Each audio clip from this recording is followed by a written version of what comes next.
அனைவருக்கும் வணக்கம். Welcome back to Prema's fashion. இன்றைக்கி நம்ம சேனலில் பிரெட் ஹல்வா எப்படி பண்ணுறதுன்னு தான் பார்க்க போகிறோம். இந்த பிரெட் ஹல்வா பண்ணுறதுக்கு பேனில் 1 டீஸ்பூன் நெய் ஊற்றிக்கோங்க. இதில் பொடி பொடியாக கட் பண்ணி வச்சுருக்கிற முந்திரி ஆட் பண்ணி நல்லா வறுத்துக்கோங்க. முந்திரி நல்லா ப்ரௌன் கலரில் ஆனதுக்கப்புறம் எடுத்து மாற்றி பவுலில் வச்சுக்கலாம்.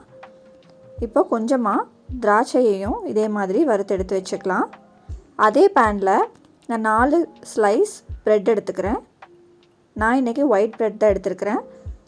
நீங்கள் ஸ்வீட் ப்ரெட் எடுத்துக்கோங்க. சால்ட் ப்ரெட் ஆட் பண்ணிங்கன்னா ஃப்ளேவர் உங்களுக்கு வேறு மாதிரி ஆகிடும்.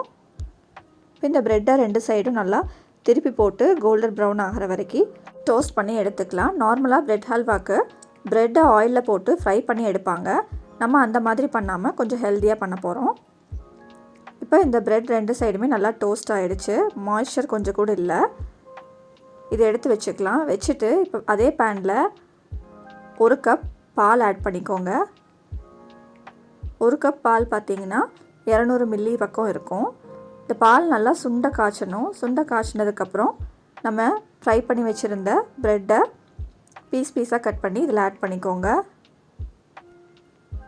இந்த ப்ரெட் நல்லா மசிஞ்சு வரணும். உங்களுக்கு நல்லா மசிஞ்சு வந்ததுக்கப்புறம் 1/2 கப் சுகர் ஆட் பண்ணிக்கோங்க. நான் இன்றைக்கி ஒயிட் சுகர் தான் ஆட் பண்ணியிருக்கிறேன். இந்த சுகர் நல்லா மெல்ட் ஆகணும். மெல்ட் ஆனதுக்கப்புறம் நம்ம ப்ரெட் ஹல்வா பார்த்திங்கன்னா டெக்ஸ்சரே வேறு மாதிரி ஆகிடும். இப்போது இதில் நம்ம 1 டீஸ்பூன் நெய் ஆட் பண்ணிக்கலாம். நெய் ஆட் பண்ணிவிட்டு நல்லா மிக்ஸ் பண்ணி விட்டுக்கோங்க. இந்த நெய் கொஞ்சம் கொஞ்சமாக ஆட் பண்ணி தான் நம்ம மிக்ஸ் பண்ணி விடணும். இப்போ 2வது டீஸ்பூன் நெய்யும் ஆட் பண்ணிக்கிறேன். இது கூடயே ஃப்ளேவருக்காக பொடிச்சு வச்சுருக்கிற ஏலக்காய் பொடி ஆட் பண்ணிக்கலாம்.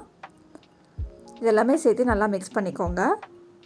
இந்த மாதிரி பேனில் ஒட்டாமல் வருது பாருங்கள். நம்ம இந்த ஸ்டேஜில் 1/4 கப் கண்டென்ஸ்ட் மில்க் ஆட் பண்ணிக்கலாம். கண்டென்ஸ்ட் மில்க் ஆட் பண்ணும்போது உங்களுக்கு ஃப்ளேவர் இன்னுமே ரிச்சாக நல்லாயிருக்கும். கண்டென்ஸ்ட் மில்க் ஆட் பண்ணிவிட்டு நல்லா எல்லாமே ஒன்று சேர வர மாதிரி மிக்ஸ் பண்ணி விட்டுக்கோங்க.